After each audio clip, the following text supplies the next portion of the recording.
Se vocês abrirem a tabela do Campeonato Brasileiro, como eu vou fazer em breve aqui, o Vasco tem 55 gols sofridos. 55 gols sofridos. Sabe qual outro time que tem 55 gols sofridos? O Atlético Goianiense, que é o lanterna do Campeonato Brasileiro e já está rebaixado, e que hoje quase venceu o Vasco em São Januário. O time que mais tomou gols no campeonato foi o Juventude, que tem 57. De qualquer forma, a posição do Vasco ela é quase que inexplicável, né? Tomando tanto gol assim. E hoje, mais uma vez, cara, a gente viu um show de horrores em São Januário. A gente continua vendo aquele time do Vasco completamente sem ideias, completamente sem postura defensiva, principalmente. É uma equipe que tem muita dificuldade de conseguir, pelo menos, fazer linhas estreitas. O Vasco está sempre espaçado. O Vasco está sempre com um espaço enorme entre a sua linha defensiva e a linha do meio campo. Os volantes Hugo Moura e Matheus Carvalho, dia após dia, fazem partidas piores. O Vasco continua insistindo em Léo como zagueiro, um atleta que participou de 30 jogos nessa temporada, de 27 jogos nessa temporada, iniciou os 27 jogos e o Vasco tem os números que tem. O Felipe hoje ele toma a decisão de escolher o Paulo Henrique no banco de reservas e colocar o Pumita como o lateral ofensivo. O Pumita, coitado, nem fez uma atuação terrível com bola, mas assim, ele é muito frágil defensivamente também. O Paulo Henrique é um jogador que corre, que compete, que se dedica, e o Vasco perdeu essa competição. Felipe Coutinho fez 20 minutos. Se o jogo tivesse 20 minutos, a gente falaria que o Felipe Coutinho teve uma boa atuação. Mas o jogo tem 90 e ele não consegue jogar os 90. E além disso, quando tem 60, 70, ele já está cansado. E aí ele cai muito de rendimento. Então é mais um também que continua decepcionando, apesar de claramente ser muito técnico, de ser muito inteligente, de estar num nível de QI de futebol muito acima dos demais. A parte física dele é uma parte que deixa muito a desejar, podemos dizer assim.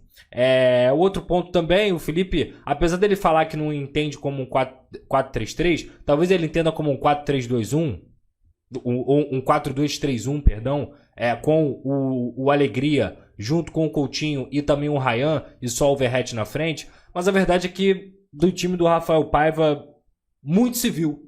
Eu ia falar que pouco se mudou, mas na verdade muito se viu. Porque o Felipe pegou um trabalho em Cacos, algo quebrado, que ele ajudou também nessa quebra, porque vale lembrar, se o Vasco hoje tem a deficiência de não ter um zagueiro, tem a deficiência de ter poucos jogadores de reposição por conta da segunda janela, também porque o Felipe participou dessas escolhas técnicas que o Vasco acabou tendo. O Jean Davi, por exemplo, o Jean David, né, que foi um jogador que o Vasco contratou no meio do ano, ele é preterido em relação a um garoto que está emprestado, a um garoto que nem do Vasco a um garoto que poucas oportunidades teve nesse time profissional, se eu não me engano, uma ou duas no máximo, sob o comando do Rafael Paiva. E aí o Ryan, que até também fez 20 minutos decentes, digamos assim, conseguiu um chute de fora da área, depois teve uma bola com a perna direita, mas também é um atleta que acabou não rendendo muito para o Vasco da Gama. O Vasco continua espaçado, o Vasco continua sendo uma equipe que tem pouco apoio do Lucas Piton,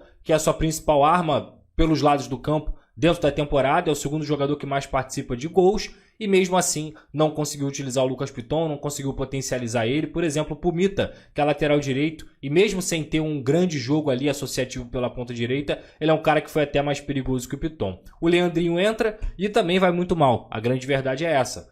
O único ponto positivo para a gente se destacar aqui dessa partida de hoje se chama Alex Teixeira e o Maxime Domingues, né?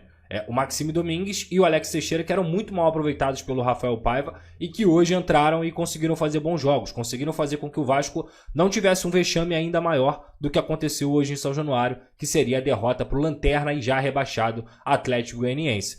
O Alex Teixeira até falha no segundo gol do Atlético Goianiense, quando ele não consegue acompanhar o Shailon. Ali ocorreu uma troca do Leandrinho com ele na marcação, o Leandrinho tinha avançado e o Alex tinha ficado na linha de trás, e aí ele não acompanhou o Shailon depois da enfiada de bola, tanto que ele corre desesperadamente, o Shailon consegue fazer a jogada de linha de fundo, o Luiz Fernando aparece no meio da área, o Cocão, que é o volante que deveria proteger essa área, tá lá afundado no gol para poder tirar essa bola. Ele não é goleiro, ele é volante, ele deveria estar marcando o jogador e não a linha do gol, e o Léo Pelé mais uma vez também estava olhando como geralmente ele tem feito nessa temporada. E aí o Vasco tomou o segundo gol, e aí ficou muito difícil realmente a missão. No primeiro gol, um momento que o Vasco mostra esse espaçamento. O Luiz Fernando entra como quer na área, tabela.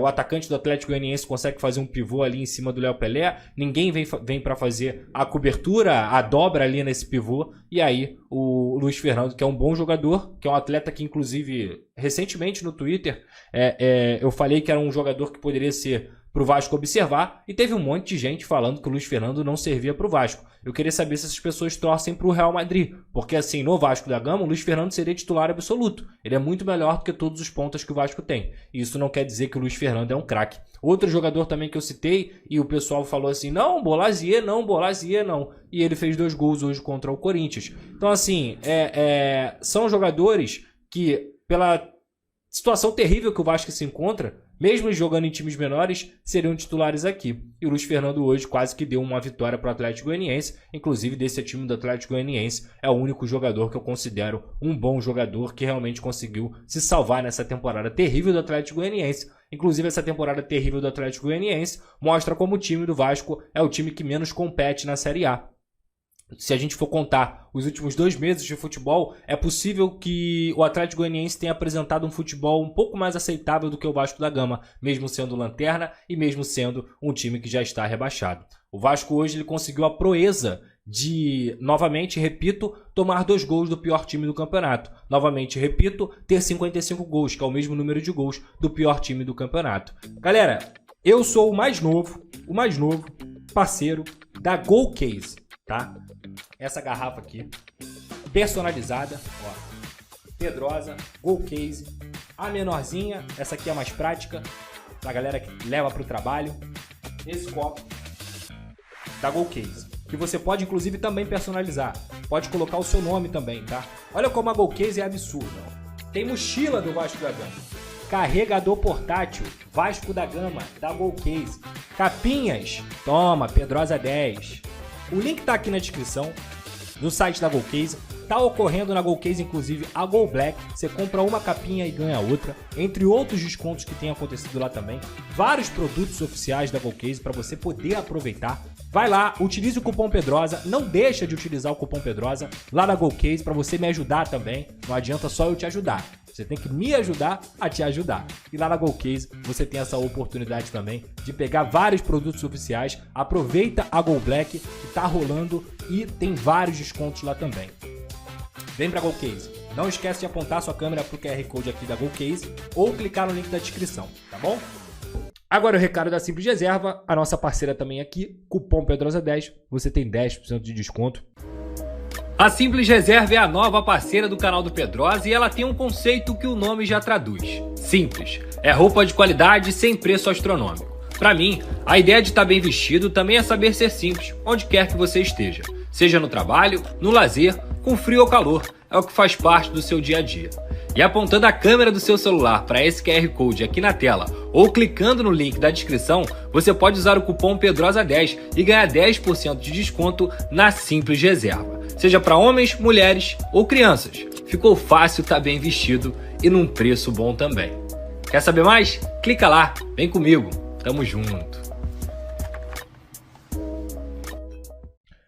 Então tá aí, cupom Pedrosa10, 10% de desconto, roupa, qualidade de reserva para você se vestir bem. É só você apontar sua câmera pro QR Code que fica passando aqui na tela aqui ou clicar no link da descrição que tá lá, cupom Pedrosa10. Um beijo pro João Vascaíno, cara que é o idealizador da Simples Reserva. E obviamente o Rony também, que é o dono da reserva, é vascaíno também. Então um abraço pra rapaziada aí, que me dá todo o apoio aqui no canal também, beleza? Então ali no segundo tempo o Alex Teixeira ainda conseguiu se redimir com a arrancada que ele consegue pelo meio, né? Infiltrando pelo meio, passa por 2 jogadores, deixa o Maxime Domingues em boas condições. O Maxime vai lá e consegue fazer o gol. Logo depois o Vasco acaba se crescendo na base da afobação. O Felipe ele resolve colocar junto o Verratti com o Coutinho, o Paê e o próprio Alex Teixeira. Rapidamente ele percebe que isso não deu certo, né? E aí foi a entrada do Maxime, quando ele consegue melhorar muito a produção do Vasco ali nos últimos 20 minutos. Nada que apague a atuação horrorosa que o Vasco teve. A vergonha já tem se tornado uma palavra batida para falar sobre o que o Vasco vem desempenhando dentro do futebol brasileiro. O Vasco é um time que se acostumou a ser saco de pancada em 2024. o Vasco só não foi saco de pancada em 2 meses dessa temporada no máximo, porque esse grupo de jogadores que tem muita responsabilidade com o que está acontecendo, que mostra uma falta de respeito enorme com o torcedor do Vasco, que lota estádio, que está sempre apoiando, principalmente pelos resultados que vem acontecendo, esse grupo de jogadores ele tem tomado porrada desde o começo da temporada. Ou seja, esse grupo de jogadores foi o mesmo grupo de jogadores, muito mal montado pelo Alexandre Matos e pela 777, que foi eliminado para o Nova Iguaçu na semifinal do Campeonato Carioca, protagonizando um dos maiores vexames da história do Vasco da Gama. Esse grupo de jogadores também foi o mesmo grupo de jogadores que tomou de 4-0 para o Criciúma, hoje o Criciúma, um time de Z4 do Campeonato Brasileiro. O mesmo grupo de jogadores também protagonizou a maior goleada da história do Vasco da Gama em relação a derrotas para o Flamengo. Foi 6-1 Flamengo. Esse grupo de jogadores tomou de 3-0 do São Paulo fora de casa, de 3-0 do Fortaleza fora de casa, de 3-0 também do Botafogo fora de casa e perdeu para o Internacional dentro de casa na sua última derrota aí em São Januário. Hoje poderia ter sido mais uma. Então, se o Vasco teve algum tipo de relevância nesse cenário dentro do Campeonato Brasileiro, foi muito por conta de São Januário e a sua torcida, e o bom momento também que o Rafael Paiva viveu no início ali, onde ele conseguiu unir essa equipe, onde os jogadores estavam jogando também juntos com a torcida, e ele conseguiu com o feijão com arroz inicial ali, aproveitando um pouco mais da base, potencializando o Adson e David, fazer com que o Vasco tivesse uma boa arrancada dentro do Campeonato Brasileiro. Mas desde o jogo contra o Juventude, em 1-1 em São Januário, quando o Vasco ainda estava na Copa do Brasil naquela situação, o Vasco já não apresenta um futebol decente e por isso esse time caiu muito de rendimento. Por lesões, pela janela mal feita da diretoria, pelas teimosias do Paiva e o trabalho horroroso que ele acabou entregando para o Felipe, mas que o Felipe também faz parte, por isso que eu digo que o Felipe pegou um trabalho em cacos, mas em cacos que ele também quebrou, porque ele foi o diretor técnico, ele estava ali no dia a dia. Inclusive, vale lembrar que esse mesmo Vasco da Gama é um Vasco da Gama que hoje tem um elenco bem, digamos assim, não rachado, mas longe da sinergia que a gente já viu, longe do comprometimento que a gente já viu em outros momentos. Outros jogadores estão se cobrando.